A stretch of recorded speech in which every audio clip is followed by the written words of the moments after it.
Shalom.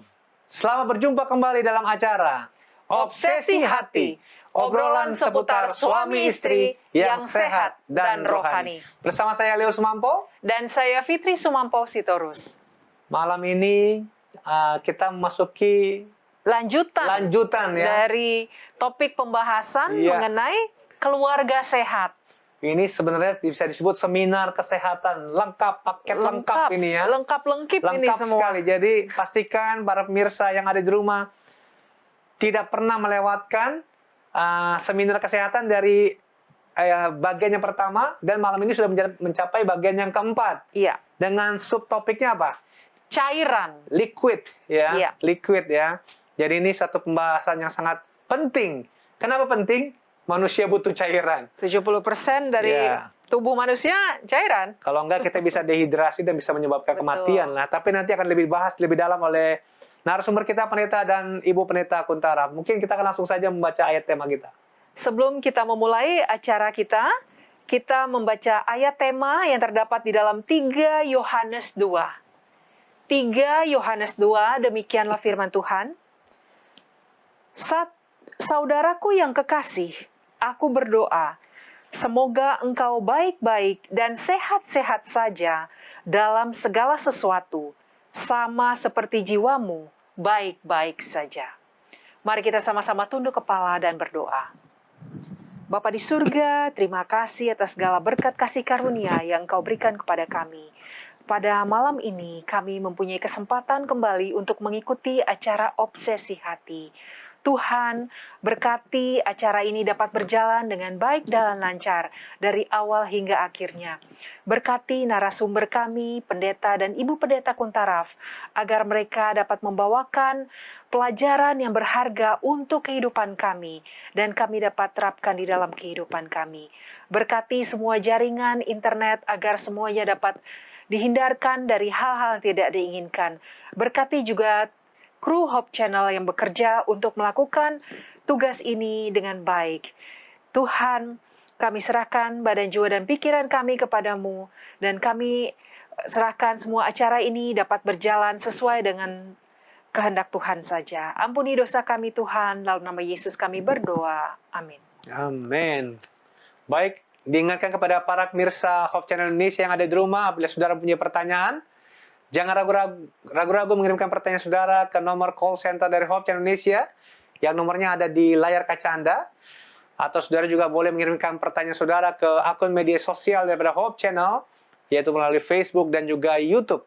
Saudara tidak usah cantumkan nama saudara, cukup cantumkan lokasi di mana saudara berada. Dan juga diingatkan, apabila saudara ingin menyaksikan live streaming dari Hope Channel Indonesia, saudara bisa melihatnya melalui website hopechannel.id, atau saudara juga bisa mengunduh atau mendownload melalui aplikasi dari App Store ataupun juga Play Store, dan saudara boleh bisa menikmati tayangan Hope Channel Indonesia selama 24 jam. Baik, kita langsung menyapa narasumber kita yang ada di North Carolina, Amerika Serikat. Shalom, Pendeta dan Ibu Pendeta. Pendeta dan Ibu Pendeta. Halo. Shalom. Ya, selamat malam Indonesia untuk semua pemirsa dan Fitri dan Leo. Ya, salam sehat selalu dari Indonesia. Ya. Baik. Oke, puji Tuhan. Ya, kita akan langsung saja lah ya untuk memasuki pembahasan, karena ini juga pembahasannya memang hanya satu topik, tapi saya yakin ini cukup panjang karena ini adalah hal yang penting bagi kehidupan kita. Silakan, Pendeta dan Ibu Pendeta untuk pembahasannya.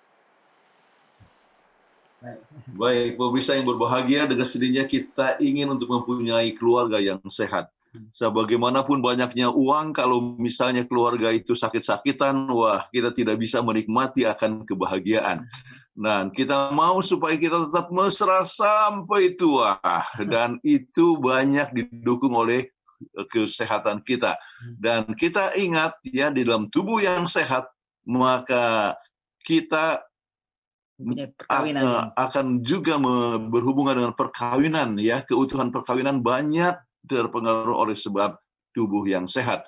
Nah, kita baca lagi 3 Yohanes 2 yang tadi sudah dibacakan, saudaraku yang kekasih, aku berdoa semoga engkau baik-baik dan sehat-sehat saja dalam segala sesuatu, sama seperti jiwamu baik-baik saja. Jadi Tuhan mau supaya kita bukan saja jiwa sehat, tetapi juga kita punya tubuh sehat. Ya. Jadi kalau begitu manusia itu adalah memang makhluk holistik, tidak bisa dipisahkan antara tubuh dan juga pikirannya ataupun jiwanya dan sebagainya.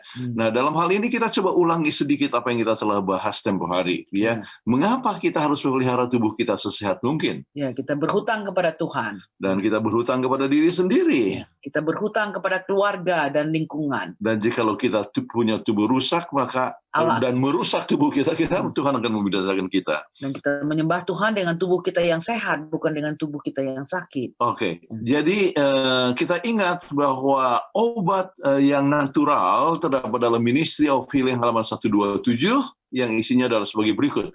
Udara bersih, sinar matahari, pertarakan, istirahat, gerak badan, makanan yang tepat, penggunaan air, dan percaya kepada kuasa ilahi adalah obat yang benar. Waktu ditulis ini orang nggak percaya. Ini kan terlalu simple sekali, murah meriah. Tapi benar-benar sekarang semua kita bisa lihat scientific journal semua menemukan penemuan-penemuan bahwa memang apa yang dikatakan oleh Mrs. White 150 tahun yang lalu ini benar-benar adalah obat alamiah yang terbaik. Luar biasa sekali. Banyak penemuan-penemuan tersebut ya, dan kita sudah membahas dengan akronim celebration. Ya, sebab ada sebenarnya banyak akronim, ada yang New Start, ada yang Fresh Start, ada yang Wellness, ada yang Creation dan sebagainya, tapi kami memilih Celebrations karena kebetulan itu adalah karya kami selagi waktu sebelum kami pensiun ya. Nah, kita sudah bahas mengenai pilihan sudah, olahraga, exercise sudah, di bawah sinar matahari, dan kemudian harus menghirup udara yang bersih, yaitu kita berolahraga di antara tumbuhan-tumbuhan hijau, sebab dia mengeluarkan O2, kita menghasilkan CO2, jadi kita sama-sama hidup bersama-sama untuk stabilisasi daripada kehidupan. Terus kemudian kita sudah bahas mengenai kepercayaan. Hubungannya penting sekali antara iman, kepercayaan dengan kesehatan tubuh. Kalau percaya berarti kita harus hidup jujur, jadi penuh dengan integritas. Kalau kita sakit, jangan kita sembunyi-sembunyikan. Kita bilang, saya TBC. Ya, kasih tahulah kepada keluarga, supaya keluarga jangan terkena TBC dan sebagainya.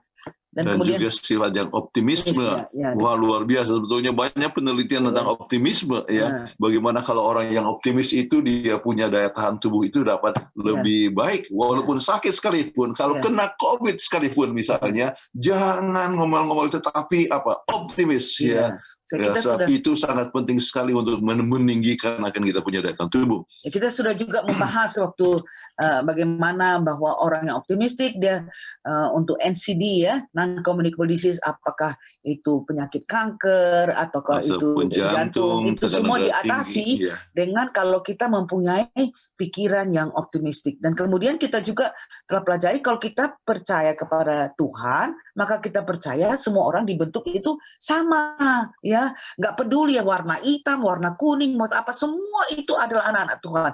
Jadi kita itu sama-sama mempunyai harga, yaitu harga darah Kristus. Apalagi istri atau apalagi suami, pasangan kita. Jangan kita main tendang-tendang, tempeleng dan sebagainya. Jadi perlu untuk mendukung satu sama lain. Jadi mendukung satu sama lain ternyata berguna untuk yang menerima dan juga yang memberi. Hebat sekali itu. Luar biasa sekali. Nah, sekarang kita akan coba masuk kepada pembahasan. Memang kita sudah ingat bahwa harus semua itu diambil secara keseluruhan ya. Jangan copot-copot saja. Nah, sekarang apa yang kita akan bahas? Liquids. Yaitu cairan.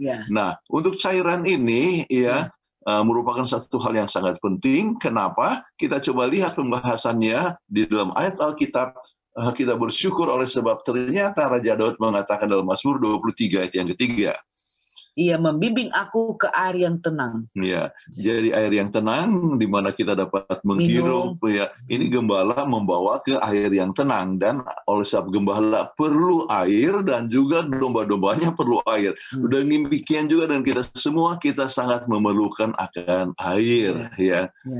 Dan apa yang terjadi? Ya. Bukan kita perlukan makanan seperti minuman keras, ya. Ya, alkohol kita tidak perlukan, minuman soda juga tidak perlukan, ya. Kopi juga nggak perlu, ya. Dan teh tidak perlu, ya. Kenapa? Sebab semuanya itu memberikan stimulasi kepada kita punya central nervous system, ya. Alkohol, ya.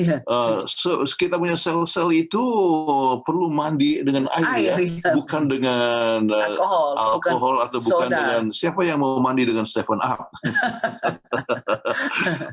Sel-sel itu memerlukan akan air yang murni. Oke. Jadi hindarkan hal yang bisa merusak tubuh kita. Misalnya seperti alkohol. Oke, Al-Masal 20 ayat 1. Anggur adalah pencemooh, minuman keras adalah peribut, tidaklah bijak orang yang terhuyung-huyung karenanya.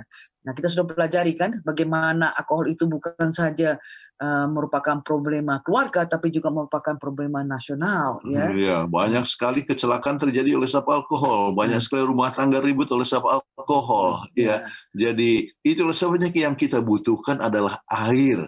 Air adalah cairan yang paling berharga. Nah, kenapa kita bilang air adalah kebutuhan mutlak untuk kesehatan? Nah, kalau kita lihat ya, bayi yang baru lahir, berat badan bayi itu 75% terdiri dari air, ya.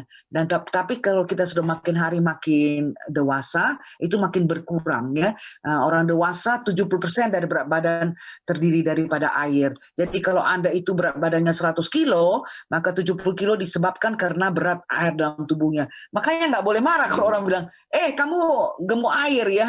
Oh, memang betul kita punya tubuh itu adalah terdiri dari air. Ya. Jadi 70%.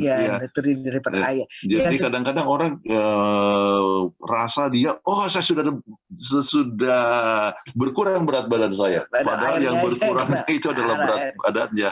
Artinya airnya yang berkurang. Karena kita lihat ya, gray matter dari otak juga terdiri dari 85% air. Ya, kemudian kalau kita lihat darah terdiri dari 83% air. Dan kalau kita lihat otot, ya, otot itu kita pikir nggak ada air. Tidak, 75% terdiri dari air.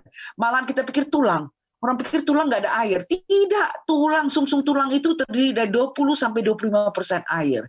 Nah, jadi kalau kita lihat begitu, kita bisa lihat bahwa setiap sel senantiasa dimandiin oleh air, ya. Jadi nggak bisa hidup sel itu dalam tubuh kita kalau tidak ada air. Dia memerlukan air untuk melaksanakan fungsi daripada sel tersebut, ya. Jadi kalau gitu memang air sangat diperlukan. Betul, misalnya ini adalah sebagai medium di mana metabolisme tubuh dapat berlangsung. Ya. Makanya kan kalau orang mau menguruskan badan, ya, kan minum air banyak supaya metabolismenya itu berjalan lancar. Jadi bisa berlangsung, bisa berat badannya turun. Heran, ya. Ada juga dikatakan sebagai alat pengangkutan tubuh, ya, bawa kotoran-kotoran ke ginjal, ke pernafasan, ke pori-pori daripada kulit, ya, supaya bisa berkeringat dan sebagainya. Dan sebagai bahan pelicin untuk pergerakan di dalam tubuh kita, ya. Jadi kalau misalnya kekurangan air, maka persendian-persendian juga mengalami suatu masalah di dalam pergerakannya. Enggak usah gitu. Kita coba kalau kepik mata gini, ya. Kalau mata kita dry, mata kita kering, kan sakit, ya.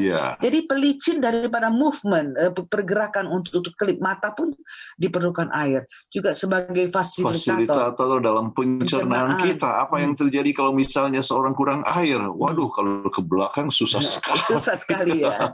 Sakit, ya. Jadi sangat dibutuhkan air untuk melancarkan pencernaan. Terus mengangkut kotoran untuk dibuang melalui ginjal, ya. Kita lihat nanti bagaimana akibatnya kalau kurang air nanti kepada ginjal, ya. Mengatur suhu tubuh. Kalau kurang air pun jadinya panas ya. Badan. Makanya dan itu menyebabkan orang jadi pusing, ya. Dan kalau misalnya orang pusing, sebetulnya kadang-kadang obatnya hanya minum air. Iya, minum air. Terus bahan utama dari darah yang beredar dalam tubuh adalah air, ya. Jadi kita lihat bahwa air itu memang sangat penting di dalam tubuh kita. Nah, kalau gitu bagaimana caranya masuk ke air itu? Apakah sumber air yang masuk dalam tubuh kita? Oh, mestinya kita minum ya. 2/3 berasal dari Cairan yang kita cairan minum. ya. Ya. Kemudian juga sepertiga dari makanan. Sebab Yes, makanan seperti semangka, ya. semangka ya, Wah, banyak banyak airnya. airnya. Ya, apel ada airnya ya. Jadi itu penting, jeruk ya. Jeruk. Kemudian 2/3 adalah yang memang kita minum, apakah itu mungkin jus ataupun juga air bersih dan sebagainya. Dan sebagian kecil dari sintese metabolisme makanan. Itulah sumber daripada air. Nah, sekarang kita bertanya, kalau ini sumber daripada air, bagaimana cara pengeluaran? Apa bedanya antara orang yang suhu normal, jalan biasa, dengan orang yang olahraga berat?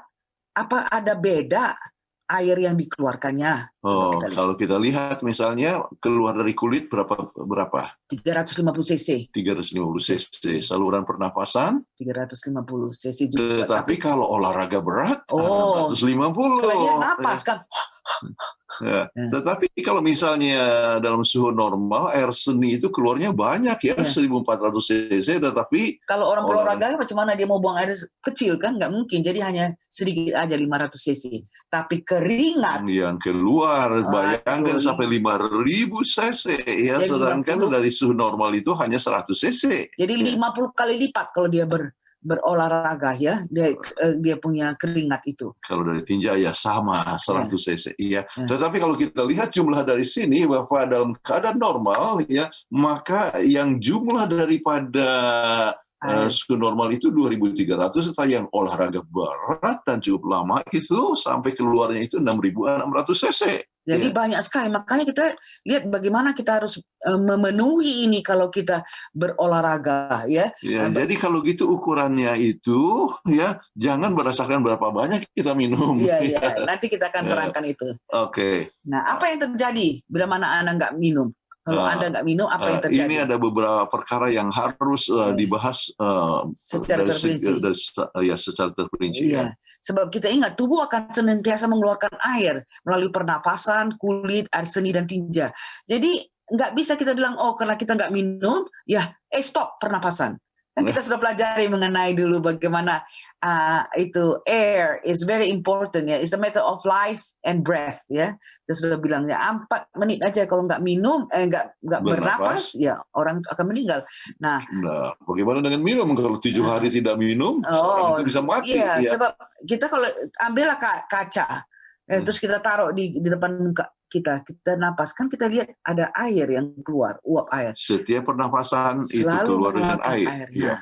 Jadi kita macam mana pun, jadi bagaimana caranya? Nah, tubuh akan berusaha untuk supaya ada air terus. Tapi yang pertama sekali kalau nggak ada, ini kita lihat airnya itu bagaimana. Dia keluar untuk pernafasan, dia ambil airnya dari mana? Step pertama, dari darah. From blood to breath and sweat. Ya, itu step pertama.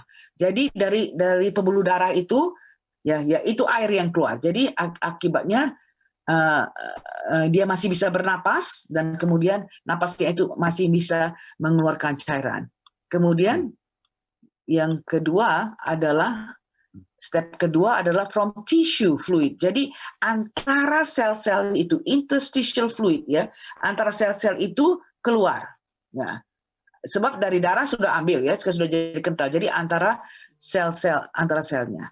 Nah, yang ketiga, step ketiga adalah ini yang paling berbahaya. Kalau air dari dalam sel itu yang keluar, from cells to tissue fluid. Jadi dari dalam sel itu keluar. Wah, ini sel-selnya kan apakah sel kekeringan? Iya, kekeringan. Kan sel nggak bisa bekerja tanpa air. Nah, air dari dalam sel itu keluar. Itu yang gawat. Jadi kita bisa lihat bahwa orang itu kalau kekurangan minum dapat menyebabkan dia keringat dan buang air kecil berkurang. Itulah hebatnya Tuhan membuat badan kita ya, tubuh kita. Kurang ini jadi dia berusaha, janganlah sampai keringat terlalu banyak. Kalau napas kan memang terus macam mana pun akan dikeluarkan secara natural ya. Nah, buang air kecil pun jangan ya, makin berkurang ya. Kemudian kotoran yang dalam tubuh itu diputar-putar terus di dalam tubuh, jadi makanya kepala jadi pusing ya. dan kemudian sakit kepala. Nah, orang banyak karena sakit kepala itu, oh gampang makan Panadol ya, ya supaya hilang dia punya nyeri. Memang hilang nyerinya, tapi kita tidak perbaiki apa penyebab dari nyeri itu. Dalam hal ini penyebab nyeri itu adalah dehidrasi, kurang air dalam tubuh. Ya kita ingat kan kita ada pembantu ya di Singapura ya, dia seorang Filipin, dia selalu tiap hari dia makan 2-3 tablet Tylenol. Ya, karena dia selalu pusing, sakit saja kepala. Terus dia lihat kita kan, loh kok ini keluarga ini kok aneh banget ya, minumnya air aja, nggak stroke air. Anak-anak kami, Andrew dia pun minum air, kami pun minum air. Terus dia pikir, cobalah saya minum air. Jadi dia ikut kita minum air, dan sesudah itu hilang pusingnya, nggak pernah lagi dia pakai Tylenol apa semuanya, sebab sudah lancar dia punya peredaran darah. Nah, kalau dalam keadaan yang dehidrasi yang fase lanjut ya, orang itu sudah nggak bisa pikir lagi, sudah terjadi gangguan mental. Tidak ada air untuk sel-sel untuk berpikir ya, terus dia mulai hilang kesadaran. Sebab termasuk yang diambil dari sel otak. Iya, sel otak. Tadi kita bilang kan kesadarannya dan bisa terjadi kegagalan di dalam peredaran darah. Dan akhirnya orang itu bisa meninggal dunia. Hanya oleh sebab kekurangan air.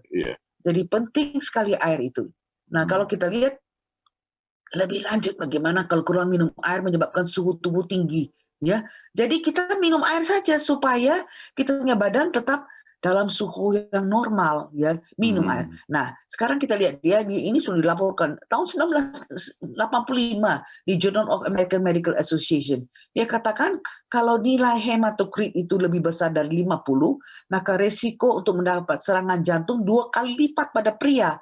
Normalnya 40,7 sampai 50,3%. Nah, apa itu hematokrit? Ya, hematokrit ini kalau kita ambil darah terus kita masukkan itu darah dalam centrifuge ya. Dan kita akan lihat bahwa ini ada eritrosit, sel darah merah, terus kemudian di antara plasma dan eritrosit itu ada leukocytes, sel darah putih dan platelets. Nah, eritrosit inilah yang dibilang dengan hematokrit. Jadi kalau eritrosit ini sudah melebihi 50 angkanya, berarti sudah pekat, kekurangan air. Jadi berarti sudah pekat sekali darahnya. Ya, jadi bisa menyebabkan serangan jantung 2 kali lipat. Iya. Ya. Jadi banyak orang yang sakit jantung itu hanya oleh sebab kurang air. Kurang air ya. Nanti kita akan terang. Dan nilai hematokrit lebih dari 50, risiko untuk mendapat serangan jantung pada wanita menjadi 4 kali lipat. Jadi harus lebih hati-hati dari saya. Iya. Normalnya dia 36,1 sampai 44,3. Jadi itu setelah dibuktikan bahwa dengan air saja obat alamnya kita sudah bisa mengurangi satu macam NCD atau non-communicable disease. Kemungkinan mendapatkan penyakit jantung akan berkurang. Iya. Kemudian kan air itu jadi bikin darah itu kan, karena tadi kan sudah bilang fase pertama, step 1, dia keluar dari pembuluh darah. Jadi darah itu jadi lebih kental. Nah, ini memegang peranan penting dalam pengaliran darah, sebab kan kalau kental darahnya kan dia nggak lancar, tekanan itu harus lebih tinggi, dia harus pompa dengan lebih kuat ya. Jadi tekanan darah yang lebih rendah serta encernya darah bekerja sama dalam menurunkan kemungkinan untuk mendapat stroke. Satu lagi lah kita punya NCD ya. Jadi banyak orang yang stroke tiba-tiba mati mendadak atau kadang-kadang ya stroke lah ya. Kemudian rupanya hanya oleh sebab kekurangan air. Dan ini terjadi banyak kepada orang tua kan? Iya, banyak kepada orang tua. Sebab mereka takut pipis ya. Jadi mereka kurang minum ya, akibatnya ya terjadilah ya pengentalan daripada pembuluh darah, darah ya. Sehingga bisa menyumbat kalau menyumbat pasti dia punya jantung, kenalah dia serangan jantung. Kalau menyumbat pasti otaknya, maka dia dapat stroke. Jadi dia biasa-biasa aja, mungkin lagi jalan dia gitu, terus langsung dia hilang kesadaran ya. Dan ini dehidrasi lagi dari sel darah merah. Ingat tadi kita katakan bahwa kalau dalam fase yang lanjut itu sel dari sel apa saja ya, dia punya cairan dari sel itu akan keluar ya. Nah, kalau ini keluar daripada eritrosit atau darah merah, maka dia akan nggak lentur lagi ya, nggak lentur lagi. Jadi kemungkinan untuk membeku itu sangat besar, sehingga akhirnya dia bisa memastikan apakah serangan jantung, dan itu biasanya terjadi di antara jam 7 pagi sampai 12 malam. Sebab pagi-pagi orang kurang minum. Iya, Ya. dan bukan hanya kurang minum, sesudah Tidak. minum yang diminum apa? Kopi. Kopi. Justru kopi itu adalah satu diuretik, yaitu jadi mengeluarkan cairan lagi. Jadi lebih-lebih kering. Jadi itu bagus, makanya kita minum pagi-pagi begitu kita sudah bangun, ya minum air. Minum beberapa gelas. Ya. Ya. Sedih sekali loh. Ada kalau lihat orang yang sakit jantung, kadang-kadang dia lagi duduk-duduk gitu terus ya mati terus. Karena kenapa? Karena itu sudah nyumbat di pembuluh darah yang memberikan makanan kepada jantung, yaitu pembuluh darah koroner. Nah, kemudian itu juga keluhannya adalah kurang minum. Itu kan kita ingat bahwa cairan itu ini ya, kita lihat ya pembuluh, kita punya intestines ya, ada usus kecil, ada usus besar. Itu ada terjadi penyerapan air selama ini. Nah, kalau sudah kurang minum, diserap lagi, ya tinjanya jadi keras. Itu disebut dalam bahasa kedokteran fecolit. Jadi kayak batu ya. Jadi kena akibatnya, orang selalu mencari obat pencahar supaya lancar untuk buang ke belakang. Ya. Bayangkan berapa? Di Amerika 725 juta diperkirakan orang Amerika setiap tahun untuk membeli obat pencahar. Ya, Padahal kalau kita hanya minum air aja, sudah cukup. Ya. Lancar kita. Dan bisa hemat banyak. Jadi kita lihat memang betul hebat sekali dia punya pengaruh ini. Dan kemudian kalau nggak kurang minum aja, kemungkinan untuk menderita batu empedu. Ya, Anda lihat di sini, ini ada liver ya. Kemudian yang hijau ini adalah kantong daripada empedu. Ini banyak batunya. Hanya karena kekurangan minum air. Kalau kita lihat orang yang pasien yang batu empedu itu sedih sekali. Sakit sekali. Nggak peduli dia laki-laki. Berteriak sampai sangat menyedihkan. Hanya oleh sebab kurang air. Kurang air. Kemudian kita lihat kemungkinan untuk menderita batu ginjal. Ya. Kita lihat di sini, ya ini kita punya ginjal kiri dan kanan. Ya ini kita punya saluran ureter dan ini kita punya kantong kemih. Ya kalau ada kidney stone, kalau gede kayak gini, ini susah sekali karena kita harus pakai lithotripsy ya. Jadi akhirnya dibombardir supaya dia pecah. Nah waktu dia pecah itu, waktu turun ke bawah sini, itu sakit sekali. Apalagi kalau batu ginjalnya itu ada tajam-tajamnya, bergerigi. Waduh, sakit sekali. Jadi hanya karena kurang minum air. Jadi itu bisa dihindarkan kalau kita cukup minum air ya. Nah itu banyak sekali dia punya penyakit-penyakit. Nah Anda bisa baca sendiri yang dengan tulisan hemoriologi. Ya, hemo artinya darah, riologi adalah ilmu yang mempelajari tentang aliran dari materi yang kompleks, dan Anda bisa lihat semua ini menunjukkan kalau kita cukup minum air. Ya, bukan saja air, sebab ingat celebration itu harus dihidupkan secara keseluruhan, dan kita mempunyai pola hidup yang sehat, artinya tidur cukup, gerak badan, di bawah sinar matahari, dan ada kena hijau-hijauan, maka itu akan mencegah berbagai macam penyakit. Jadi harus ini sama dengan celebration itu secara keseluruhan ya, pola hidup termasuk di dalamnya itu adalah cukup minum air. Ya.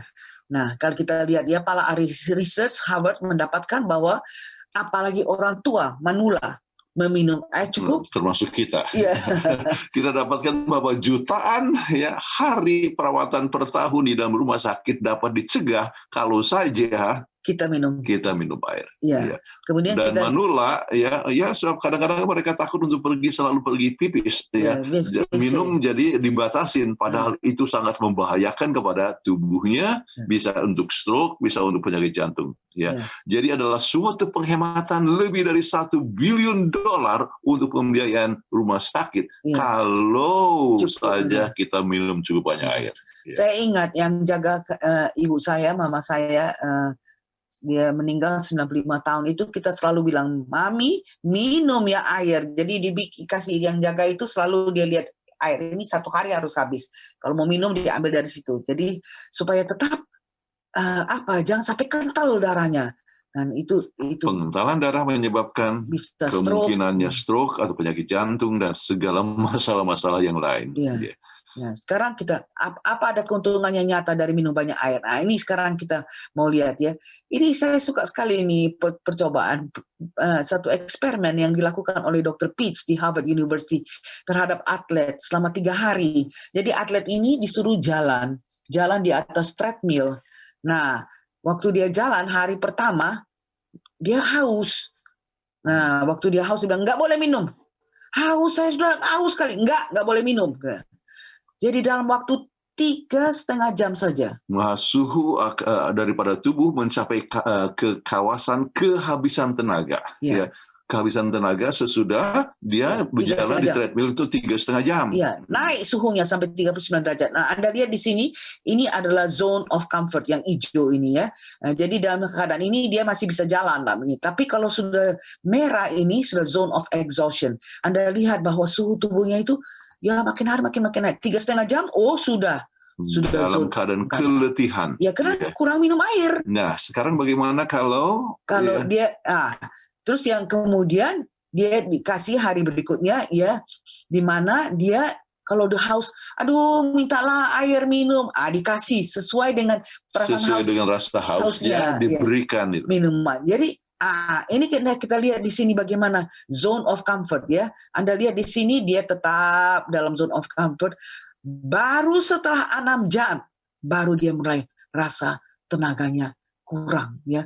Karena sudah kecapean. Masuk kepada keletihan ya sesudah 6 jam oleh sebab dia minum tapi sesuai dengan kehausannya. Iya, kalau haus baru minum. Ya. Okay. Kemudian kita lihat sebenarnya yang dibutuhkan oleh tubuh kita adalah perasaan haus tambah sepertiganya lagi. Jadi haus saja tidak cukup. Tidak cukup ya. Nah, kemudian atlet ini dapat teruskan percobaan lagi ya tanpa merasa lelah ya. Di mana waktu itu Anda lihat di sini ya. Dia waktu itu nggak mau minum. Nggak mau minum. Saya nggak haus, minum. Saya nggak haus, minum. Jadi dia dipaksakan untuk minum terus-menerus. Tapi Anda lihat di sini ya, sampai 7 jam ya. Ini the 7th hour ya. Masih belum letih? Masih tetap zone of comfort. Jadi minum sebanyak. Sampai akhirnya ini para peneliti kata, capek sudah nggak pernah naik. Udah deh dikasih berhenti aja dia punya eksperimen. Jadi kita bisa lihat di sini bahwa air aja membuat kita kekuatan ya, membuat kita mempunyai tenaga ya. Jadi perasaan haus. Jadi dengan demikian perasaan haus bukanlah indikator yang baik untuk kebutuhan tubuh ya. Jadi banyak orang yang minum kalau dia haus. Jangan ya. Kita harus tahu bahwa kebutuhan kita itu lebih daripada perasaan haus. Jadi kita sebutlah perasaan haus tambah sepertiga. Oke. Nah, sekarang banyak orang bertanya berapa banyak sih kita harus minum ya? Ada yang katakan 8 gelas atau 12 gelas. Bagaimana indikator yang baik? Iya. Ya, masa minum 1 gelas, 2 gelas, 3 gelas, yang benar aja seperti nggak ada kerjaan ya. Jadi hanya hitung saja berapa gelas kita minum. Jadi secara praktisnya ya kita lihat aja ya. Nah, rekomendasi dari 2005 Dietary Guidelines adalah kita harus minum sejumlah air secukupnya sejak bangun pagi.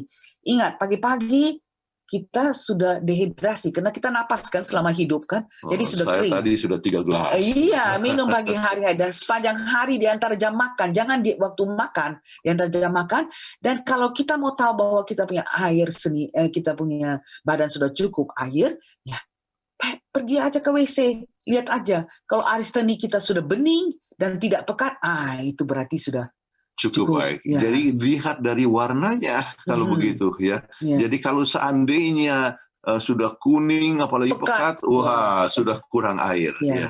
Tapi kita juga harus ingat bahwa arseni ini dapat berwarna kuning cerah setelah kita minum obat tertentu, termasuk vitamin dan obat anti TBC. Makanya nanti kita akan pelajari di dalam nutrition ya, and nutrition. Nggak perlu kita makan vitamin kecuali kita baru baik sakit ya. Kita makan aja dari buah-buah, sayur-sayuran itu banyak sekali vitaminnya, natural ya. Jadi tidak menyebabkan secara alami ya. Jadi tidak murah meriah memang untuk menjadi sehat ini. Jadi itu sangat penting sekali yaitu indikasi daripada cukup air atau tidak adalah dari air seni kita. Jadi kita harus jangan malu-malu. bawa air dalam mengadakan perjalanan. Kemudian minum Air. air selagi kerja. Iya, terus. Jadi kita sedang bekerja, kita ambil waktu untuk minum. Jadi banyak sekali orang yang juga bawa botol. Ya. Minum Ya. air selagi berolahraga. Iya, jadi gimana kalau kita ikut minum juga sekarang ya?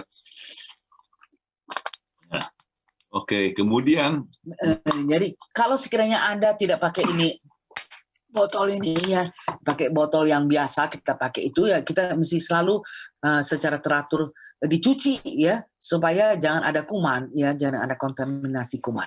Nah, ini Nyonya Holt sudah tulis jauh sebelumnya, 150 tahun sebelumnya. Bayangkan di dalam Ministry of Healing halaman 237. dan apa yang dikatakan baik dalam keadaan sehat maupun dalam keadaan sakit. Air murni adalah salah satu berkat pilihan surga. Luar biasa, berkat pilihan surga. Penggunaannya yang tepat meningkatkan kesehatan, inilah minuman yang Tuhan sediakan untuk memuaskan dahaga dari hewan dan manusia. Bila kita minum secara bebas, air akan membantu memenuhi kebutuhan dari berbagai sistem tubuh dan membantu alam untuk mengatasi penyakit. Jadi bukan hanya menghindarkan penyakit, tetapi juga mengatasi banyak sekali penyakit dapat dihindarkan dengan cukup air. Yang dimaksudkan air murni itu air yang bersih, air kita masak lah atau sampai air pokoknya bersih ya. Jadi tidak perlu campur gula ataupun stroop dan sebagainya ataupun kopi, dan air murni ya. Kita sebutkan itu di Kupang namanya air kosong. Air kosong ya. Ya kan dulu kan malu kita kalau ada tamu, aduh mesti kasih stroke. Air jernih, ada bersih, air bersih ya. Maaf ya, hanya air kosong, teh kosong atau apa katanya. Padahal itu yang terbaik, murah dan yang paling sehat ya. Sehat, murah meriah. Murah, ya. Kita lihat ya. Malahan kalau ada sakit demam, kita minum aja air banyak. Itu akan menurunkan suhu badan kita. Nggak usah pakai Tylenol. Sebab kalau demam itu berarti ada pertarungan antara sel-sel kekebalan kita dengan bakteri yang masuk. Nah, kita tutup itu, kita tekan itu dengan Tylenol ya, atau dengan obat paracetamol dan sebagainya. Justru dia lagi dalam berperang. Kalau kita minum terus air, ya kita tahu, oh kalau sudah benar-benar suhunya turun, berarti badan kita sudah menang dalam peperangan itu. Jadi air. Makanya sekarang kita coba lihat pemakaian air di luar tubuh ya. Yesaya 52 ayat 11 mengatakan, sucikanlah dirimu, hai orang-orang yang mengangkat perkakas rumah Tuhan. Sucikan, ya. Bersihkan. Ya. Satu hal kalau misalnya di dalam bahasa Inggris dikatakan clean yourself. Ya, artinya bersihkan. Sangat penting sekali untuk membersihkan akan tubuh kita. Ya, apalagi dengan air yang kotor yang ada isi virus, bakteri, parasit, hepatitis A, penyakit mutabel, typhoid, kolera, amoebiasis, sistematitis, dan giardiasis. Nah, ini giardiasis ini ya, parasit ya, dia parasit Giardia lamblia ini jangan kita pikir di air kotor, dia di air bersih. Jadi orang kadang-kadang pikir air bersih kok nggak menjadi masalah. Jangan, pokoknya di dalam air itu banyak sekali kolera, parasit atau bakteri. Jadi harus dimasak. Iya, kita harus selalu cuci tangan kan sebelum makan, apalagi setelah melakukan aktivitas yang membuat tangan kita jadi kotor, apakah WC atau berkebun ya, yang suka berkebun harus kita cuci. Tadi pagi sudah mulai kasih minum untuk saya punya tanaman-tanaman. Ada kangkung, cilantro dan sebagainya ya. Nah, kalau cuci tangan itu kan ada orang kan cuci tangan sudah. Tapi kita sudah tahu COVID bagaimana mengajar kita cuci tangan, harus sampai berbusa, dan kalau bisa nyanyi happy birthday 2 kali, happy birthday to you, sampai cuci tangan supaya betul-betul bersih ya. Jadi jangan hanya sembarangan begitu saja. Ya. Kemudian kita lihat juga bagaimana pemakaian air di luar itu ada yang disebutkan dengan hidroterapi. Hydro adalah air, terapi adalah pengobatan. Ya, jadi hidroterapi adalah penggunaan air sebagai pengobatan sederhana di rumah.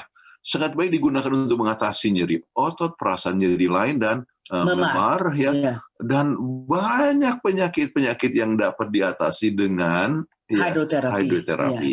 Ya. Nah, jadi hidroterapi Ya, kita bisa ambil ya hidroterapi ya bila misalnya mengobati nyeri otot. Ya pakai saja handuk basah yang panas kemudian ditukar dengan yang dingin dan panas silih berganti ya, ditutup dengan handuk yang dibasahi dengan air dingin sehingga peredaran darah dapat diperlancar. ya. Dan ternyata dalam proses ini maka dapat sembuh dengan cepat. Ya. Ya. Tapi ingat, panas dingin. Tapi kalau mau tutupnya harus dingin supaya pembuluh darah itu menciut, ya. Jadi jangan keluar. Nah, kemudian kita lihat juga bahwa ini kompres dingin. Ini kalau Anda lihat kan kakinya memar, ya. Jadi banyak bruises, ya. Itu paling bagus pakai kompres dingin, ya. Karena kompres dingin menciutkan pembuluh darah sehingga tidak mungkin untuk merembes darah keluar ke jaringan luar, ya. Tapi kita harus berhati-hati juga dengan kulit yang berpenyakit atau memiliki luka yang terbuka. Jangan kita main kompres-kompres, itu bisa memberikan masuk kotoran-kotoran juga ke dalamnya. Jadi atau penderita dengan peredaran darah yang buruk seperti diabetes atau stroke, ya. Kadang-kadang karena mereka nggak ngerasa lagi, ya, karena ada gangguan peredaran darah, nggak terasa. Karena kalau orang diabetes itu kadang-kadang dia luka pun di kakinya dia nggak rasa. Dia sudah tidak lagi, dia punya syaraf, ya, syarafnya sudah mati, ya. Jadi dia nggak bisa dengar, jadi dia nggak bisa rasa sehingga nggak tahu-tahu jadi terbakar, ya. Jadi bila ada kerusakan syaraf sampai tidak bisa merasa panas, jadi aplikasi dengan handuk yang telah dicelup dengan air panas bisa mengalami cedera yang parah, misalnya penderita diabetes. Ya. Jadi kita harus berhati-hati sementara menggunakan hidroterapi, lihat keadaan kita sendiri. Oke. Nah, contoh hidroterapi itu bagaimana? Ya. Ada yang disebut cold mitten friction, ya. Ada yang disebut volantration, ya. Ada yang disebut hot foot bath, ya, ataupun juga heating compress, ya, ice compress, ya. Banyak sekali. Jadi ini memang karena harus dengan demonstrasi, kan kita kan nggak bisa demonstrasi di sini. Jadi pokoknya saya kasih contoh aja, ya. Kita kasih contoh satu ice compress, ya.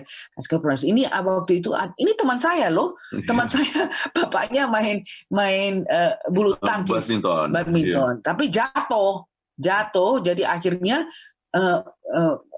luka memar, ya. Nah, anak perempuannya dia seorang perawat, dia bilang, "Papa pakai aja es kompres saja di tempat memarnya." Tapi ayahnya nggak mau dengar, sudahlah, masa kamu mau tahu apa, nggak apa-apa. Dan apa yang terjadi? Besok paginya memornya meluas, jadi bengkak sekali, ya. Ya, terus dia cemas. Lalu dia pergi ke dokter. Nah, herannya dokter itu tanya, "Apa itu yang terjadi?" Nah, terus dia bilang katanya, saya main bulu tangkis tadi malam dan terjatuh, tapi siku yang memar ini semakin meluas dan saya merasa cemas sekali. Apa yang terjadi dengan saya? Iya. Terus apa dokter itu bilang? Iya. Pulanglah. Gunakan ice compress. Berapa bayarnya? $100 Amerika loh. Dia bisa bayar. Nggak ada yang pereh. Padahal kalau kita ingat ini gampang sekali. Nggak ada, kalau dia pakai ice compress, pembuluh darahnya akan menciut, tidak akan keluar lagi merembes ke jaringannya. Jadi yang biru-biru itu, yang memarnya itu akan jadi hilang. Itulah contohnya misalnya. Begitu haruslah kita menggunakan hidroterapi yang sangat sederhana. Nggak usah bayar dokter $100. Iya. Nah, ada lagi nih satu hidroterapi harian yang bagus sekali, yaitu dengan mandi. Nah, mandi yang bagus itu bagaimana? Iya. Ya, kita mulai mandi, ya. Jadi kalau kita sudah mandi dengan suhu yang normal, ya, 36 derajat misalnya. Nah, setelah kita gosokkan dengan sabun, ya. Nah, kemudian kita naikkan suhunya sepanas yang Anda bisa tolerir. Sekitar 43 derajat Celcius, ya. Tapi jangan terlalu lama.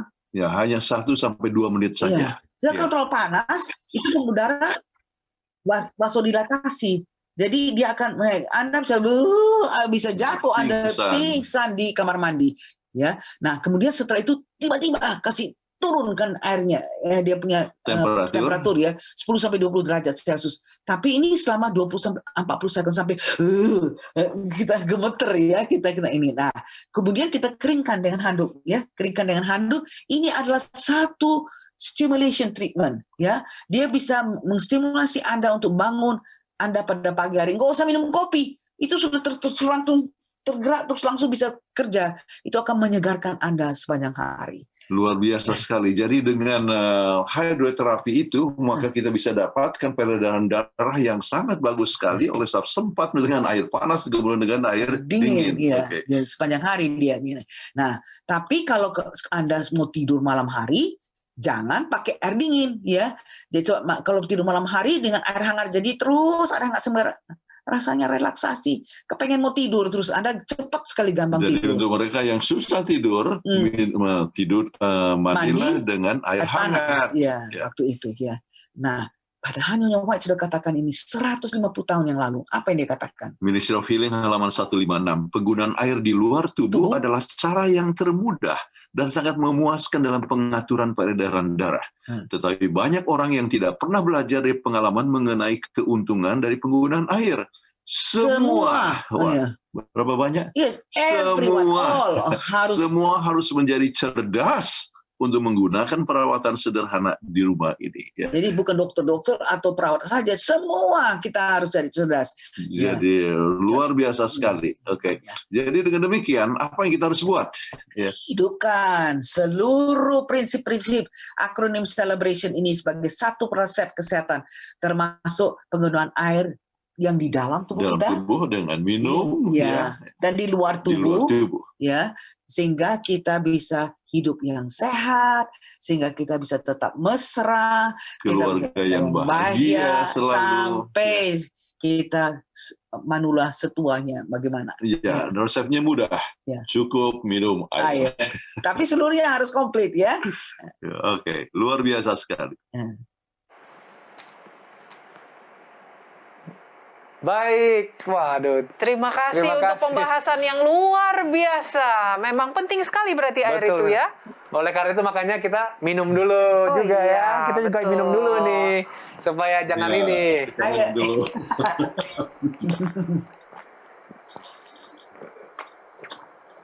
Harus dipraktekkan. Iya, itu harus dipraktekkan. Segar sekali. Langsung segar ya. Tapi kalau minum air jangan pakai masker ya. Makanya tadi sempat dicopot pernyataan dari pemerintah. Baik. Kembali kami menghimbau kepada para pemirsa, bila Anda mempunyai pertanyaan seputar topik pembahasan yang telah dibawakan, silakan mengirimkan pertanyaan Anda ke nomor call center Hope Channel Indonesia ataupun melalui media sosialnya. Baik, sebelum kita memasuki ke sesi tanya-jawab, kita akan mengikuti yang satu ini.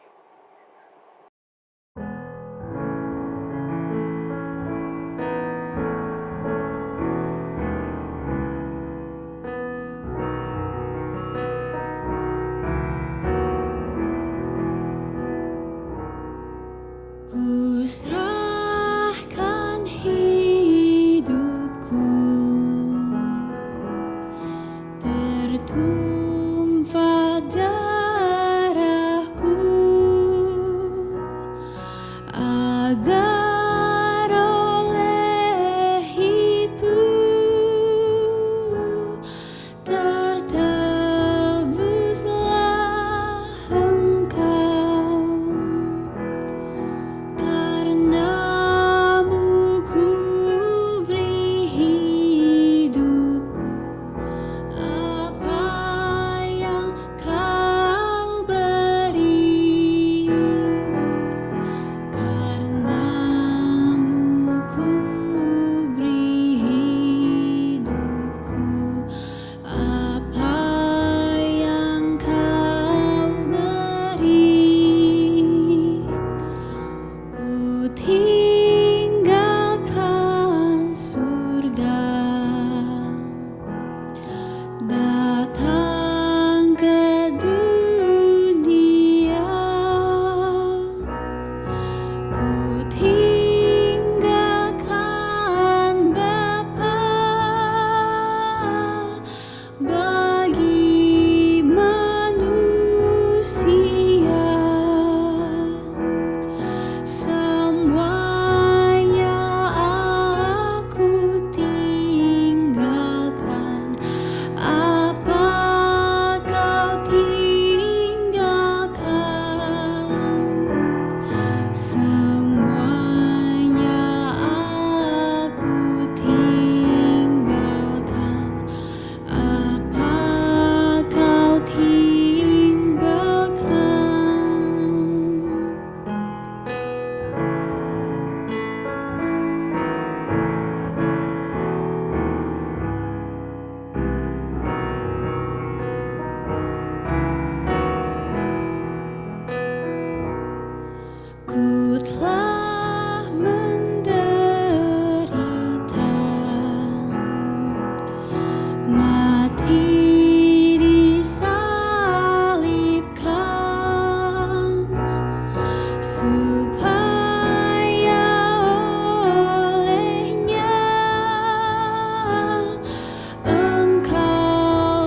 kembali lagi dalam acara Obsesi Hati dan kita akan masuk ke sesi tanya jawab.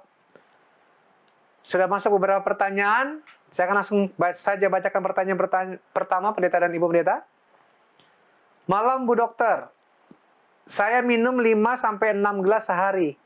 Namun sering sekali buang air kecil. Apakah ini normal atau tidak normal? Silakan Bu Dokter. Ya, mungkin dia punya kandung kencing kecil, jadi sering nggak terlalu sering buang air kecil, ya, karena dia punya bladdernya agak kecil. Tapi 5-6 gelas ini masih kurang. Jadi bagaimana yang kita katakan tadi, kalau Anda sebagai seorang yang mau hidup sehat, ya, tadi kan sudah dikatakan bagaimana percobaan dari Harvard. Minum sebanyak-banyaknya, jangan karena berdasarkan haus saja. Sebab dengan minum sebanyak-banyak kita akan mempunyai tenaga, ya. Jadi kita bisa tolong pasangan kita bisa masak, kita bisa jaga anak, banyak sekali yang bisa dikerjakan dengan hanya meminum air yang secara berlebihan, bukan berdasarkan haus. Jadi supaya kalau Anda minum banyak air, maka Anda juga akan bisa buang air lebih banyak, ya. Jadi kalau lebih tapi bersih. ini 5-6 gelas sudah sering buang air. Iya. Jadi kalau ditambah lagi minumnya lebih banyak lagi buang air. Oh, bagus. Jadi berarti peredaran darah itu bagus kan? Ya. Hanya saya ingin sampaikan bahwa ada kemungkinan tertentu yang menyebabkan seseorang itu sering buang air. Tergantung kepada usia Anda. Oke. Kalau misalnya Anda itu Prostat. punya masalah prostat, ya, jadi akan sering buang air. Mungkin juga Anda mempunyai diabetes, ya, bisa menyebabkan sering buang air, ya. Jadi kalau banyak buang air itu tergantung kepada usia Anda. Saya tidak lihat usia daripada yang ada di sini, ya. Tetapi sangat penting untuk berobat kepada dokter, ya. Siapa tahu ada masalah gula. Oke. Sebab gula itu kalau ada masalah gula, malahan salah satu gejalanya yang paling kita lihat dini, dia suka minum banyak sekali, dan ya dia artinya ya dia juga mengeluarkan banyak air seni, ya. Sebab dan juga kalau ini laki-laki yang bertanya, ya, kalau prostat itu kan menekan dia punya sehingga menekan dia punya kantong kemih, sehingga kantong kemihnya itu jadi lebih kecil volumenya, jadi lebih sering dia buang. Jadi pergilah periksa kepada dokter.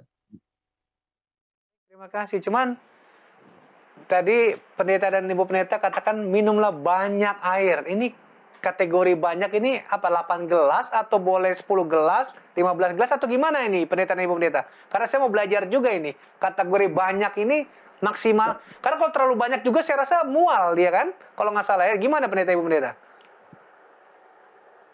Iya, artinya kita terus minum, ya, terus minum ini jangan sekaligus banyak-banyak, ya, minum ya, tapi terus menerus, ya, sering, sehingga kita nggak ya sering minum. Jadi Anda lihat sendiri, cobalah 1 hari 2 hari, ya, minum terus, ya, Anda punya tenaga itu lebih kuat loh, lebih banyak, sebab ini sudah dibuktikan dengan, ya, ingat seperti itu tadi percobaan yang dilakukan di Harvard, ya, dia sampai 7 jam dia nggak capek-capek, dia ada bertenaga. Jadi dia bisa mengerjakan pekerjaan sampai justru penelitinya dikatakan, I'm so tired, nggak pernah naik-naik temperatur.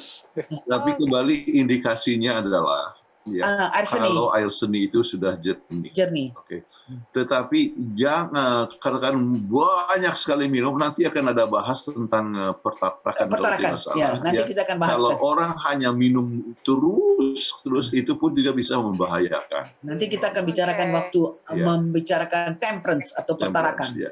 Tetapi standar yang sekarang ini adalah cukup minum air sampai air seni jernih. Ya. Baik. Terima kasih untuk jawabannya, pendeta dan ibu. Pertanyaan berikutnya. Selamat malam, Hope Channel Indonesia. Saya mau bertanya. Pembahasan kita malam ini tentang liquid. Kita harus meminum banyak air. Bagaimana dengan orang yang sudah rutin hemodialisa? Silahkan, pendeta dan ibu. Oh, jadi sudah sakit ini, ya. Jadi sudah ada dialisis. Memang betul. Ya, kalau sudah dialisis kan kita susah lah ya untuk ini. Kan kita berbicara ini orang yang Nggak boleh sebelum banyak sakit minum. ya. Kalau sebelum sakit ya kita minum dengan sebanyak-banyaknya untuk melancarkan peredaran darah, nggak sampai kental ya, nggak sampai kena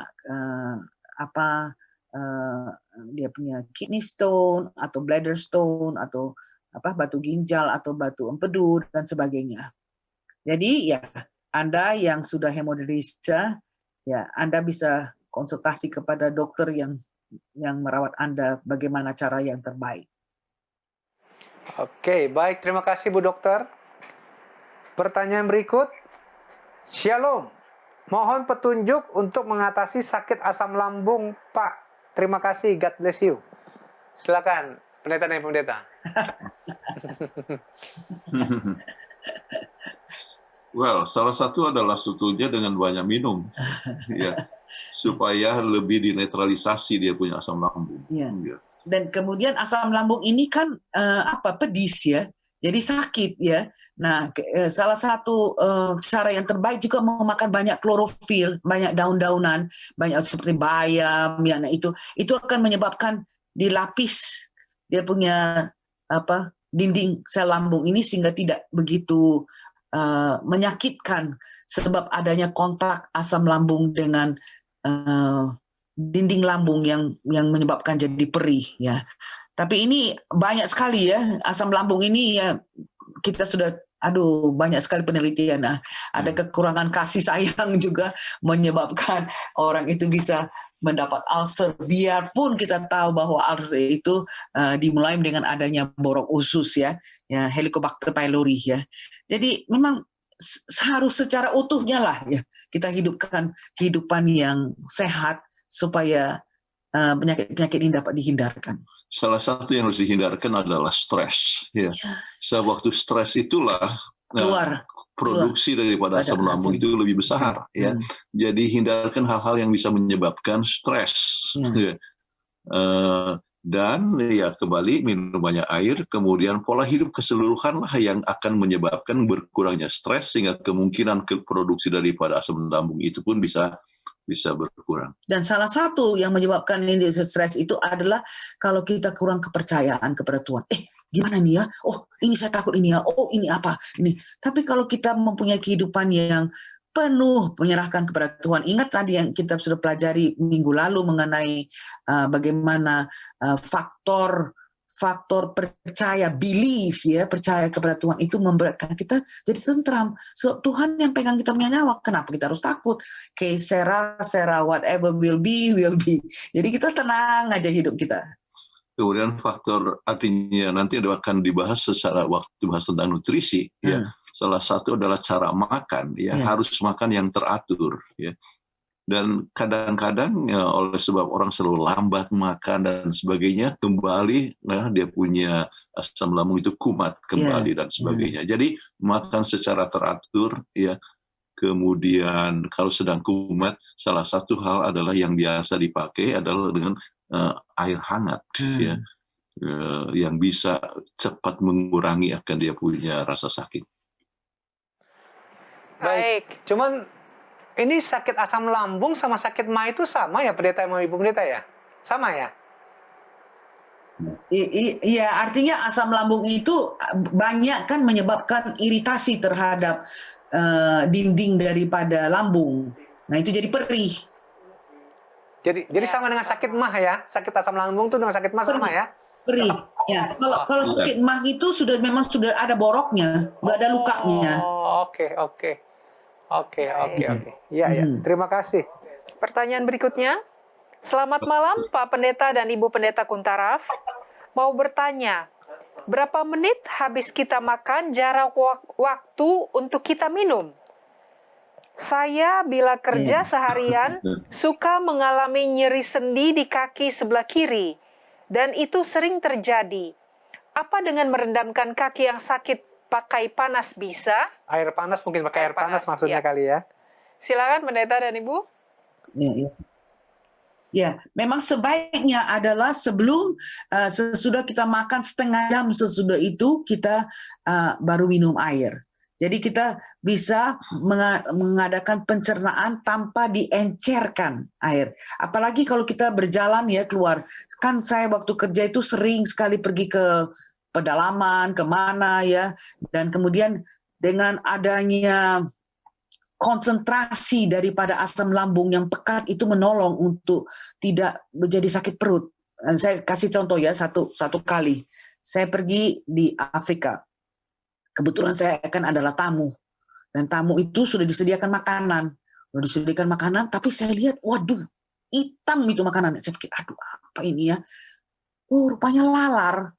Lalar sudah hinggap. Lalat. Ya sudah menghinggap itu di makanan. Nah, saya sebagai tamu kan harus makan duluan. Silakan Ibu biar makan. Wah, saya sampai berdoa-doa ini. Ini takut nanti diare ini karena ini ya. Jadi saya ambil itu makan. Tapi karena saya tidak minum air waktu makan, jadi itu HCl-nya, HCl lambung itu, wah, dia kan pekat ya. Dia matikan kuman dengan pertolongan Tuhan, saya nggak diare. Nah, setelah setengah jam sesudah itu baru saya minum air. Makanya kita anjurkan jangan minum air waktu makan. Ya, setengah jam sebelumnya itu supaya pencernaannya lebih komplit dengan HCl yang pekat, lebih komplit dapat mencernakan makanan.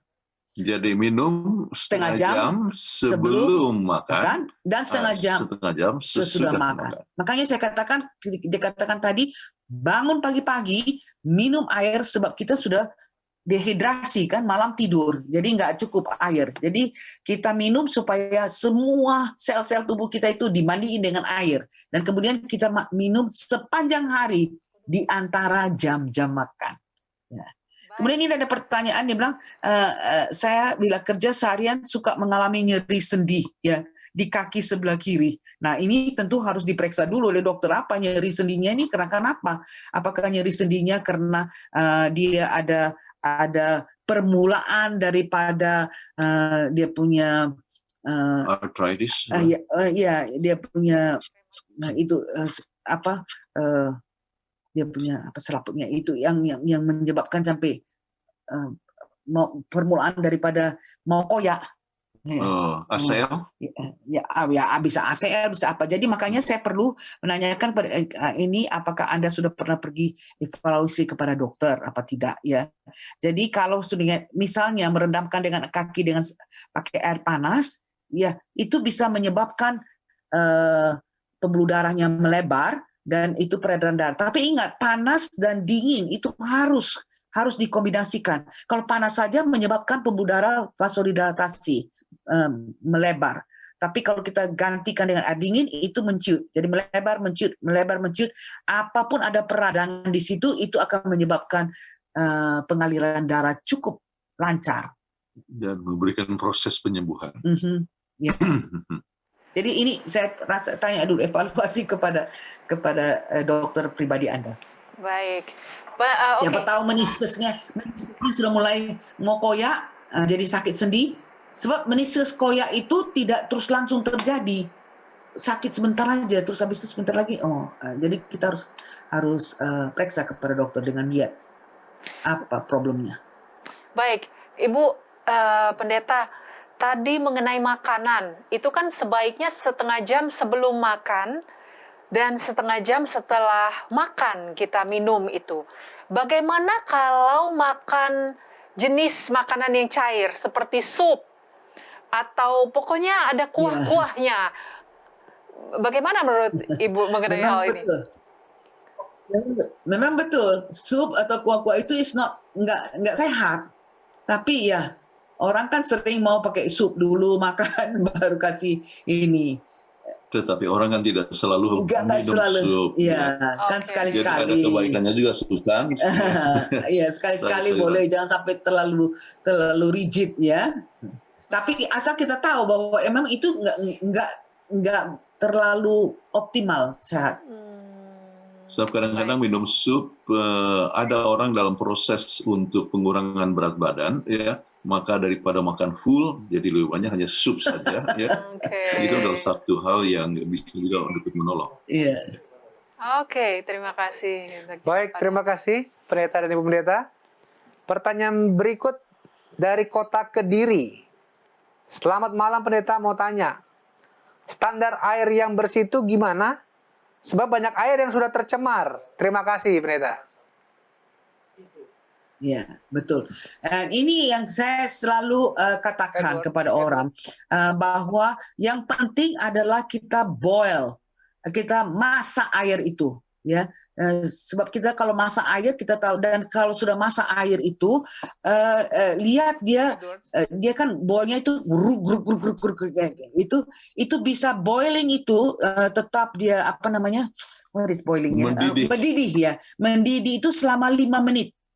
Jangan begitu boil terus langsung kita matikan, tapi biarkan dia terus mendidih 5 menit. baru kita matikan. Dan kalau kita ambil airnya itu jangan ambil air mesti pakai ciduk yang panjang, ya. Sebab kalau ciduk yang pendek kita panggil gitu kan kotor kita punya tangan, kotor juga kita punya mangkok ini, kita ciduk-ciduk kayak gini. Jadi pakai yang panjang supaya kita ambil air itu tetap dalam keadaan bersih.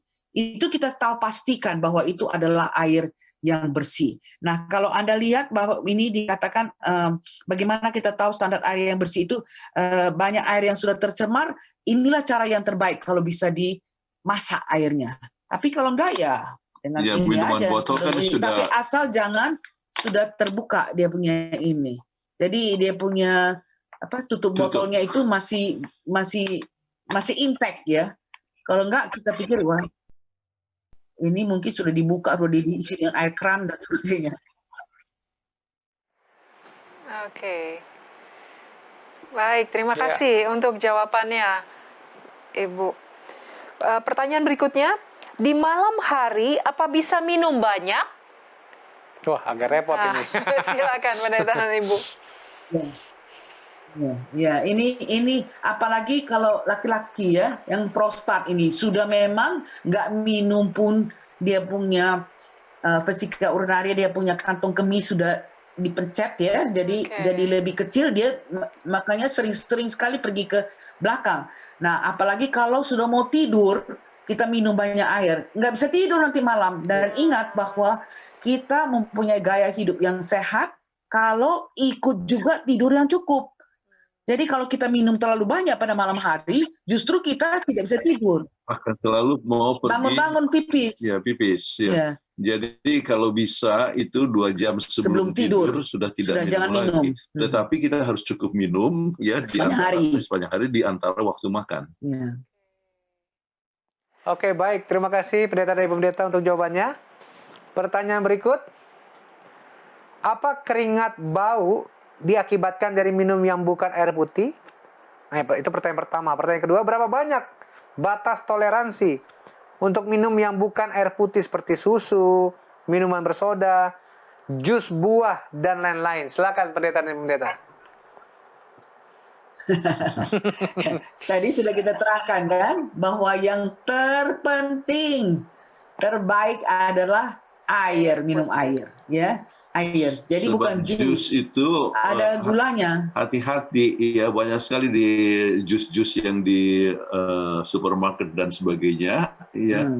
Itu sudah added sugar, ya, sudah sugar, tambah sugar. Sedangkan penambahan sugar itu artinya gula itu bisa menyebabkan daya tahan tubuh kita jadi melemah. Fungsi daripada sel-sel darah putih menjadi menurun sebab gula ya. Jadi itulah sebabnya kita harus berhati-hati di samping kemungkinan untuk mendapatkan diabetes lebih tinggi dan sebagainya. Jadi minuman yang terbaik adalah air. Oke. Ya.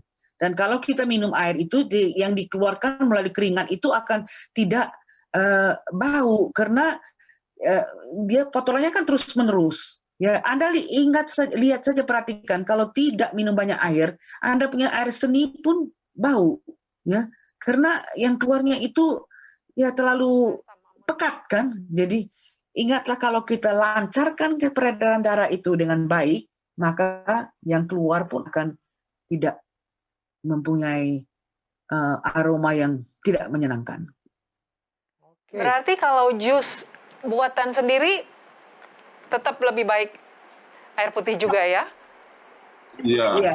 lebih baik Lebih baik. daripada yang dijual di pasar-pasar, karena itu sudah pasti ditambahkan dengan Gula ya. gula. Jadi kami kalau sama cucu kami selalu bikin kayak sorbet. Anak-anak itu cucu selalu bilang hungry, Oma, I'm hungry.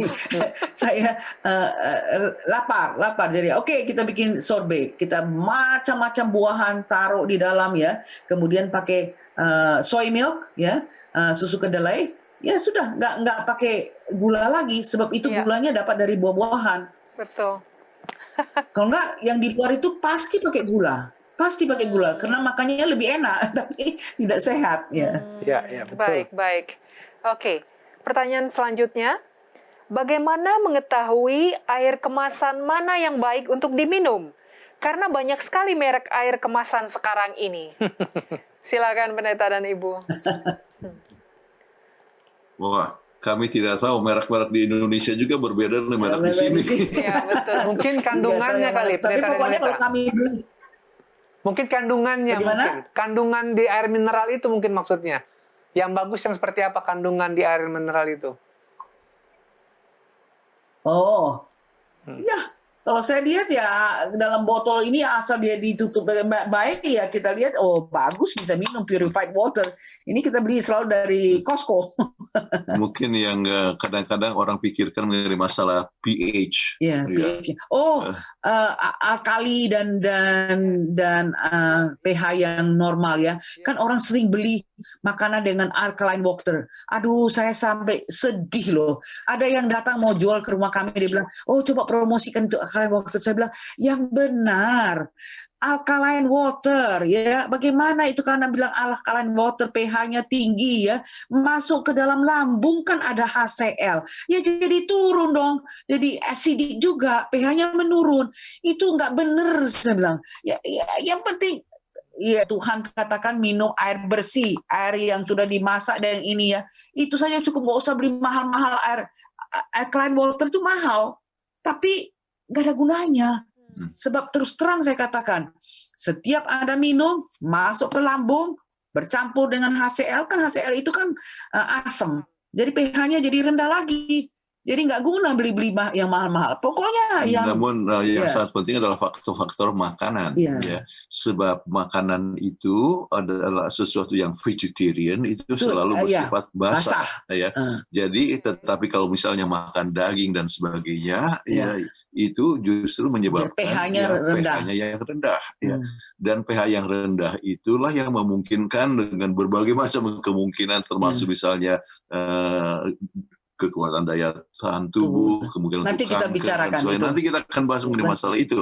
Ya, tetapi yang sangat jelas adalah makanan vegetarian adalah yang paling sehat sebab dia punya pH itu akan lebih baik. Ya, dan begitu juga dengan air. Pokoknya beli aja air botol biasa, nggak usah yang alkali. Baik, ini mungkin sudah menjawab juga pertanyaan yang berikut ini sepertinya, atau ada apa berbeda, saya nggak tahu juga ini. Dok, apakah baik kalau kita minum air pH basah yang sekarang lagi tenar? Itu apa sudah menjawab atau sama atau gimana ini? Iya. Nah, inilah yang dibilang pH basah itu alkaline water. Kalau basah dan asam, basah itu dia punya pH tinggi ya, di atas 7. Jadi itu dia banyak orang kata, minumlah ini. Malahan datang ke rumah saya, bilang, dokter tolonglah. Kan dokter kan memberikan ceramah-ceramah di line. This is good water. Jadi dia bilang, tolong. Saya bilang nggak bisa saya promosikan ini, karena ini nggak scientific. Ya, sebab orang jadi ketawa kan lihatnya. Loh, masuk ke dalam lambung kena HCl kan, iya jadi asam lah, asamnya jadi pH-nya turun lagi kembali. Ngapain mesti dipercaya gini? Dan memang kalau Anda lihat semua penelitian yang dilakukan dengan alkaline water itu tidak termasuk dalam selalu itu dibahas di dalam daerah-daerah tertentu, tapi tidak direkomend dalam jurnal peer reviewed journal. Ya, sebab memang betul nggak masuk di akal. Jadi kepada ibu ini saya katakan, baik kalau kita minum air pH biasa yang sekarang lagi tenar, Iya, ini lebih bagus jangan buang uang beli dengan alkaline water. Asal pH-nya asal bersih. Yang penting bersih, ya, murni, ya. Sebab kalau saya memberikan penataan di kampung-kampung bagaimana? Yang penting asal dia masak. Dan kalau masak ingat harus dia mendidih sampai 5 menit. Dan kemudian pakai long ladle. Jadi pakai gayung yang panjang supaya jangan dia jatuh ke dalam itu karena jadi rusak kembali. Yang bersih dan netral. Itu aja. Jadi kembali untuk supaya memelihara pH yang tinggi yaitu dengan makanan basah ya, maka masalah makanan adalah faktor yang sangat penting. Udah dijawab ya. Baik, ini juga sepertinya sudah menjawab pertanyaan yang lain juga ini. Apakah air keran yang kita rebus aman untuk diminum? Sudah dijawab tadi sepertinya juga ya, Bu Pendeta dan Pendeta. Iya. Karena tergantung kepada negaranya, ya. Di Singapura biasa sudah bisa minum dari air keran. Ya. Di sini juga di Amerika juga bisa, ya. Bisa minum air keran, ya. Tetapi di beberapa tempat, ya, di Meksiko jangan pernah ada minum air keran.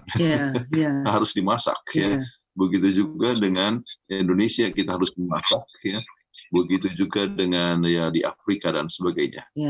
Dan kalau umpamanya Anda harus berjalan, ya, tidak ada itu, Anda harus beli botol yang khusus untuk filter ini supaya dia bisa dia filter parasit dan yang ada di dalam air yang biarpun kelihatan jernih.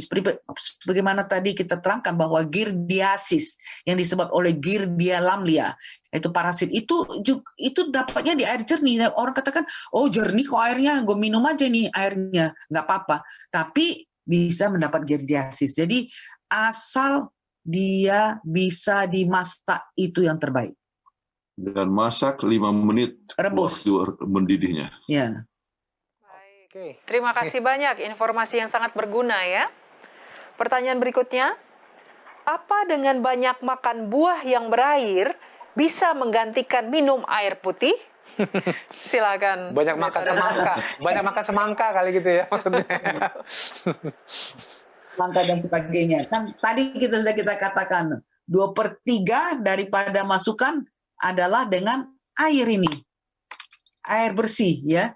Ya, 1/3 dari makanan, misalnya dari buah-buahan dan jenis. Jadi jelaslah ini pertanyaan ini dikatakan bahwa ini tidak cukup. Tidak bisa menggantikan air. Ya.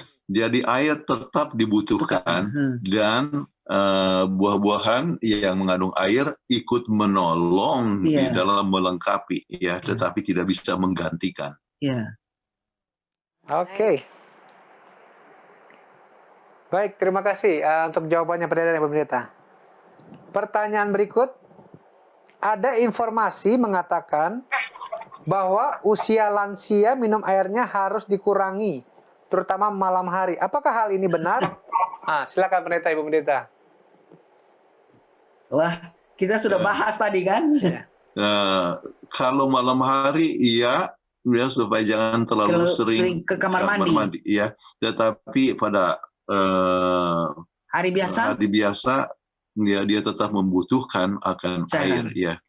Jadi prinsipnya lansia atau orang muda tetap kalau air seninya bening, ya, jernih, itulah cukup air. Iya. Jadi praktis saja kan, gampang kali. Kalau dibilang katanya harus minum 8 sampai 10 gelas minum, tadi sudah berapa gelas ya? Aduh, kayak orang nggak ada kerjaan aja hitung-hitung. Pokoknya paling gampang praktisnya cek your urine. Ya, lihat aja air seni Anda. Apakah air seni Anda sudah bening apa enggak? Kalau sudah bening, sudah bagus. Berarti sudah cukup air. Dan ingat sekali untuk lansia, ya, berhati-hati. Iya. Kekurangan air bisa menyebabkan stroke. Ya, menyebabkan penyakit jantung. Sangat sedih loh, itu stroke-nya. Jadi bisa jalan-jalan gitu, terus habis itu redup matanya, terus karena dia trombotic stroke. Jadi stroke itu ada yang major, ada yang minor. Kalau yang major itu dia pecah pembuluh darah yang misalnya kena tekanan darah ya jadi pecah pembuluh darah, jadi keluar mana. Itu orang itu biasanya dia koma dulu, sudah dia bangun baru dia tahu bahwa dia sudah stroke. Tapi kalau trombotik ya, jadi karena tersumbat itu pelan-pelan dia. Jadi dia masih jalan-jalan, terus habis itu terus langsung ciut, terus akhirnya ya tak sadar. Jadi ingat orang tua, kalau Anda ada orang tua di rumah, jangan lupa kasih minum air. Kalau ada orang yang jaga, hitunglah mungkin paling minimal ya 8 sampai 10 gelas. Anda taruh aja itu di dalam di punya rak buku, rak minumannya. Ini ya berapa botol. Jadi setiap kali kalau mau minum, nah yang menjaga itu taruhlah di cangkir, kasih minuman dia. Jadi kita bisa lihat, oh ini kurang, minum. Jadi terus dikasih minum. Saya nggak lupa, yang menjaga mama saya itu selalu telaten sekali, dia bilang, Oma minum lagi Oma. Jadi terus dia minum sampai ya akhirnya orang katakan sudah jaga umur hidup begitu tapi kok bisa mati. Kita kan dikatakan kita hidup kita hanya 70 tahun ya, habis itu akan jadi sengsara. Jadi memang akan meninggal juga, tapi meninggalnya lebih lama dari biasa, dari umur rata-rata. Paling sedikit sampai 95 tahun ya, sudah terima kasih lah kepada Tuhan, sudah dapat bonus 25 tahun. Kan di Alkitab pun katakan 70 tahun aja. Baik, terima kasih Pendeta dan Ibu Pendeta. Pertanyaan berikutnya, saya cukup minum setiap hari, namun jarang berkeringat. Apa ada masalah dengan kondisi kesehatan saya? Wah, iya. Silakan. Ya, jarang berkeringat. Jarang keringat, dia nggak minum, tapi jarang berkeringat. Mungkin Anda berada di tempat dingin. Tergantung kepada tempatnya. Kalau misalnya di Jakarta kemudian juga jarang berkeringat, ya bahaya itu. Mungkin ada permasalahan. Ya, mungkin dia punya pori-pori sudah tertutup. Pori-pori sudah tertutup. Ya. Mungkin harus gosok. Jadi mandinya itu harus betul-betul digosok. Makanya perlu kita mandi ya. Hidroterapi itu ya kita harus gosok dulu, gosok dengan sabun dan kita buka pori-pori kita supaya bisa pernafasan dengan kulit dan juga dengan bisa berkeringat. Jadi coba lihat Anda olahraga ya, main badminton, oke, bersama dengan saudara Leo Sumampau ini ya. Jadi main badminton kalau misalnya sudah 2 set tetapi tidak berkeringat, ya mungkin ada satu masalah dengan dia punya saluran pori-pori. Ya. Tetapi kalau misalnya sudah olahraga kemudian berkeringat, ya itu adalah hal yang normal. Ya, kita lihat kan tadi di dalam daripada share screen itu, bahwa kalau orang berolahraga keras itu bisa sampai 50 kali dia punya keringat. 5.000 dibagi dengan 100 cc ya. Jadi Anda lihatlah kalau Anda tinggal di tempat yang dingin, memang mungkin nggak berkeringat. Lebih berkurang berkeringatnya. Ya baik, terima kasih. Mungkin kalau tinggal di daerah Universitas Advent Indonesia di Paropong sana yang dingin, mungkin ya memang jarang berkeringat kali ya. Iya. Karena sudah udaranya memang dingin. Baik Pendeta dan Ibu Pendeta, waktu kita sudah habis. Jadi silakan closing statement dari Pendeta Kuntaraf, kami persilakan. Air adalah berkat Tuhan, ya. Dan Tuhan sengaja memberikan air supaya kita bisa mempunyai kelangsungan hidup, ya. Dan kita harus cukup banyak air, dan kalau cukup banyak air menyebabkan kita, ya, bisa terhindar dari berbagai macam penyakit, ya. Jadi air itu sangat penting sekali, dan kita harus sampai bisa mempunyai air seni yang jernih, ya, sehingga kita boleh katakan bahwa kita cukup air. Dan Tuhan juga mau supaya kita gunakan air untuk kebersihan di luar, ya. Jadi bahkan bisa menggunakan satu hidroterapi, ya. Jadi kesehatan kita banyak tergantung kepada air. Itulah sebabnya marilah kita bersyukur kepada Tuhan untuk berkat air yang murah meriah yang kita dapat menikmati, yang boleh menyebabkan kita sehat, bahagia senantiasa. Amin. Amin. Terima kasih. Kami undang Ibu Kathleen Kuntaraf untuk bawakan doa tutup. Baiklah kita sama-sama berdoa. Bapa kami yang bertahta dalam kerajaan sorga, kami datang kepada Tuhan, mengucapkan terima kasih atas kasih Tuhan yang begitu besar kepada kami. Tuhan telah memberikan resep kesehatan kepada kami yang begitu sederhana, ya, termasuk air. Biarlah kami masing-masing yang sudah mendengarkan presentasi ini bisa menerapkan dalam kehidupan kami, supaya kami minum secukupnya sampai air keseni kami jadi jernih, sehingga kami mempunyai tenaga dan kami bisa mempunyai kehidupan yang sehat, ya. Dengan demikian kami bisa hidup lebih lama, kami bisa lebih mesra satu sama lain dalam keluarga, kami bisa menjadi berkat untuk satu sama lain karena mempunyai kesehatan yang prima. Oleh sebab itu terima kasih atas simple remedies yang Tuhan, obat-obat alamiah yang begitu sederhana, murah, tetapi sangat menakjubkan, sangat berkhasiat bagi kehidupan kami untuk tetap menjadi sehat. Terima kasih Engkau begitu mencintai kami serahkan ini dengan nama Kristus, Juru Selamat dan Penebus kami. Amin. Amin. Amin. Baik, terima kasih Pendeta dan Ibu Pendeta Kuntaraf. Sampai ketemu lagi Senin depan Pada episode berikut. episode mendatang. Terima kasih. Terima Tuhan kasih. berkati. Tuhan berkati. Salam sehat Bye. selalu. Bye-bye. Salam sehat. Kembali kami mengingatkan kepada para pemirsa bahwa Hope Channel Indonesia hadir dengan acara-acara secara live yang disiarkan dari studio Hope Channel Indonesia di Jakarta setiap hari Senin hingga hari Sabat.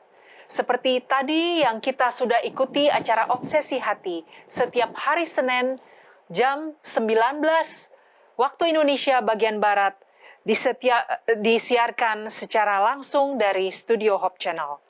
Dan bila Anda ingin memberikan usulan topik untuk dibawakan di dalam acara Obsesi Hati, atau ada pertanyaan seputar topik pembahasan yang dibawakan atau urusan rumah tangga, silakan mengirimkan pertanyaan Anda ke nomor call center Hope Channel Indonesia atau melalui media sosialnya.